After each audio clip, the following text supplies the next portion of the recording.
इस साल 24 फरवरी से शुरू हुआ रूस और यूक्रेन का युद्ध अभी तक जारी है।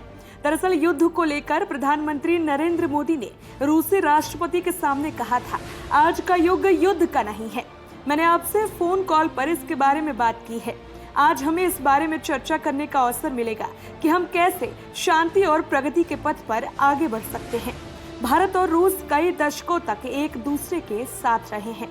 उन्होंने आगे कहा था कि हमने भारत रूस द्विपक्षीय और विभिन्न मुद्दों को लेकर फोन पर कई बार चर्चा की है। हमें खाद्य, ईंधन सुरक्षा और उर्वरक की समस्याओं के समाधान के तरीके खोजने चाहिए। मैं यूक्रेन से हमारे छात्रों को निकालने में मदद के लिए रूस और यूक्रेन को धन्यवाद देना चाहता हूं।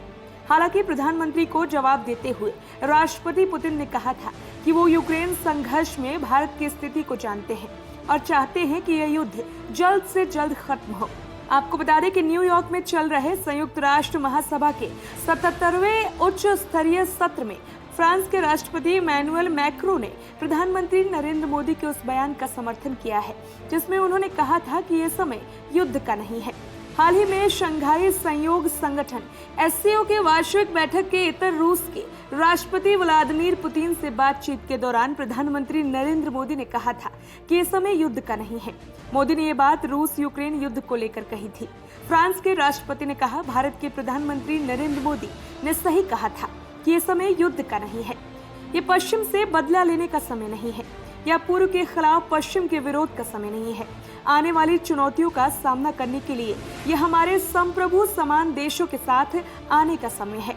दरअसल यूक्रेन के दो शहरों दोनेत्स्क और लुहांस्क को रूस का हिस्सा बनाया जाएगा। इसके लिए शुक्रवार से वोटिंग होगी।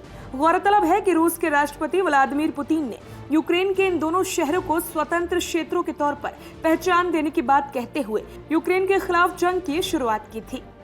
वहीं युद्ध शुरू होने के 7 महीने बाद अब रूस कुछ कमजोर नजर आ रहा है।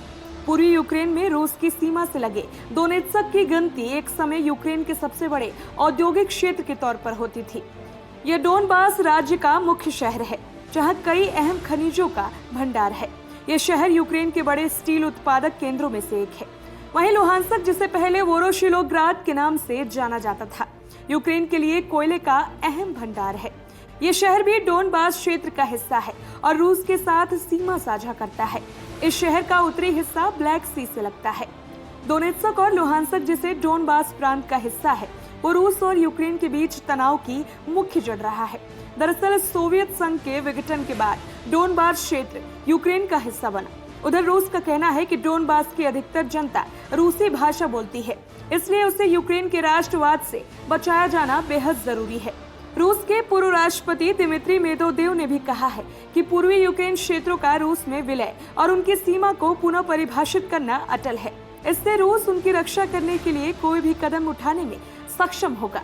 वहीं अधिकांश रूप से रूस के कब्जे वाले जपोर्जिया के रूस समर्थक कार्यकर्ता व्लादिमीर रोगोव ने कहा है कि जितनी जल्दी हम रूस का हिस्सा बनेंगे उतनी जल्दी शांति आएगी।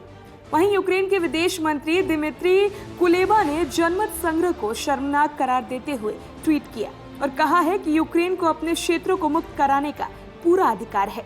भले रूस कुछ भी कहे, हम उन्हें मुक्त कराना जारी रखेंगे। Special report, voice of Bharat.